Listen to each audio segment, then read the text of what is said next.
Hi everyone, welcome back to the channel. Yeah, so in this video we are going to be looking at our top etiquette tips for caravan sites / pitches. Before we get into our list, we did want to talk about one thing, and that is waving to other caravanners. So we was watching Jeremy, or touring with Jeremy and Charlotte, and in their video they were talking about caravanners not waving to other caravanners. Now, we wave at every caravanner and every motorhomer, and we do get the occasional wave back from other motorhomers. I think it's definitely something that motorhomers do to other motorhomers, but caravanners just don't seem to do it. We've literally been in traffic crawling past people like that, and they don't wave back. So we are going to start a revolution.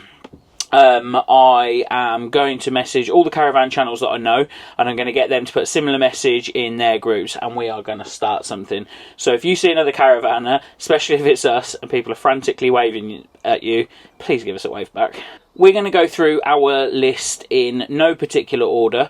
You will probably hear me say several times something like, oh, that's my number one thing that winds me up. If we cover yours or if we don't, let us know in the comment what aggravates you the most, what your pet peeve is. So, first, ensure that you don't walk over other people's pitch. That's obviously their area that they have been allocated to set up and have all of their things, and especially if it's hard standing where it's gravel, it crunch, and they might have children asleep, or they might be asleep. It's just annoying when someone walks right past your window and they're glaring into your caravan as well. The next one is to keep the noise levels down after 9, 10, 11 o'clock, whatever the site specify in their rules. So if they say no loud noise after 10 o'clock, then make sure that you stick to it. If you are using the facility block, remember after you've finished to make sure that you leave the areas clean and tidy. So that includes toilets and sink, washing away toothpaste, giving the toilet a wash around if you need to, and also using a squeegee or a mop in the showers. There's nothing worse for me coming in and there's a big massive puddle of someone else's water, especially if they've got mucky shoes or stuff, and then you get all footprints. So yeah, just use the things provided to clean up after yourselves in the facility block. Yeah, and to be honest, even if you're staying on a site that has the most well-kept toilets and they're in and out of there all day, they could have been in there, cleaned it absolutely spotlessly clean, and then 2 minutes later someone goes in, and if they've got no respect for it, then they make it dirty for the next people that use it until they come back in and clean again. This is also true for washing up areas. Nobody wants to find bits of your leftover dinner stuck in the drain, and like I think you said earlier, just make sure that you rinse your bubbles and your suds away. If you use the washing facilities, the tumble dryer and the washing machines, make sure that you're aware of how long the cycle lasts for, and make sure that you come back and empty it when it's finished. If you don't, you'll cause one of two things. Either you'll stop somebody else from being able to use the machines, or maybe worse, you might find that they've come along and they've moved your stuff out, and they might not have left it in the nicest of place because they obviously want to use the machine. Ensure that your awning light is turned off when not in use. You don't need to leave it on all night. It might be shining straight into someone else's bedroom or caravan or awning. So yeah, just turn it off when it's not needed. When you have used the Elson point, make sure that you use the hose to swill it round, make sure that it's clean for the next person. I don't think we need to go into too much detail with that one, but I'm sure you all agree. While we're just on the Elson point area, something that I read on Facebook this morning actually, make sure that you use the correct taps for the correct thing. So typically in that service spot, you'll find an Elson point that has a hose for washing it down. You'll find wastewater and you'll find fresh water. I did read a comment this morning from someone who said that they'd watched someone swill their toilet cassette out with the drinking water tap, which is not only disgusting, but it could be dangerous as well. So yeah, make sure that you use the correct taps for the correct things. Remember to ensure that you drive slowly when you're on site. There might not be speed limits on the site, but there could be children, pets, or even some adults that will walk out in front of you. So ensure that you do drive at a safe pace. Not like Nigel Mansell. No. Or Michael Schumacher. Or Lewis Hamilton. Or Max Verstappen. Or... Who doesn't know I'm the she's winner? one of the, I like Formula 1 as well. Ayrton Senna. Jenson Button. Alonso. I don't think we're going to play this, so never mind. If you are using a barbecue, or probably more so a fire pit, just make sure that it's not positioned so that the wind is just dragging the smoke into someone's caravan or awning. Whilst we're on smoking, ensure that you don't smoke near other people's open windows, and after you've finished, make sure that you clear your mess, so don't leave cigarette butts on the floor. So remember, when you arrive on site, it isn't a land grab. Find out what is yours in terms of the pitch and maybe the grass around it, and stick to that space. Don't spill over into your neighbour's pitch. And when other people are arriving at site or setting up, and you want to go and lend them a helping hand, that's lovely. So do ensure that you do that. But just remember that some people are going to be slower than maybe you are.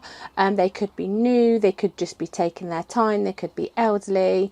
So give them a couple of minutes before you sort of dart over to go and help them. Yeah. And the same, if someone comes over to ask if you need any help, don't just let them put their awning up while you sit down and open a beer and watch them. Put your awning up. Do that. Try not to play ball games too close to leisure vehicles and cars.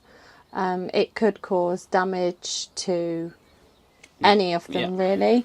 And yeah, it's just not very nice if you are in your caravan. You can just constantly hear boom, boom. Or you look down and see some little kid's legs hanging out at the bottom of your caravan because they're crawling underneath to retrieve their football.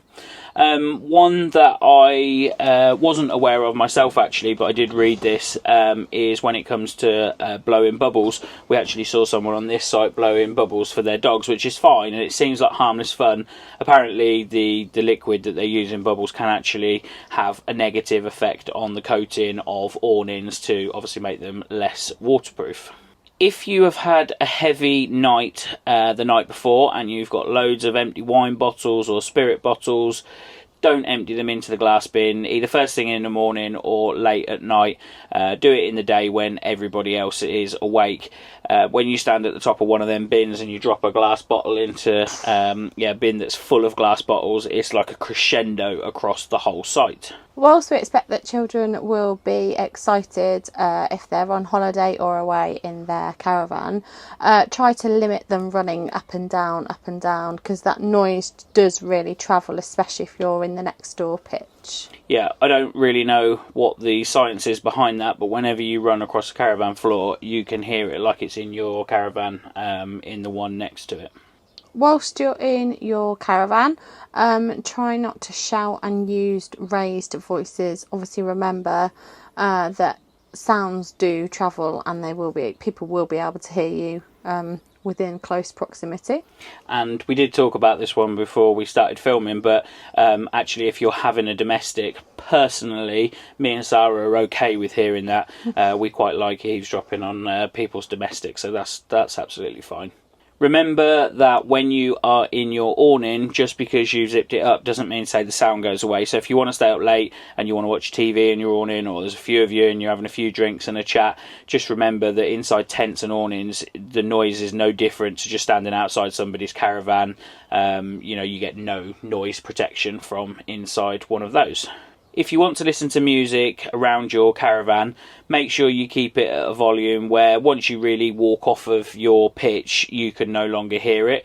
Whilst you might want to sit there and blast out your favourite anthems, it might not be the person next door's cup of tea.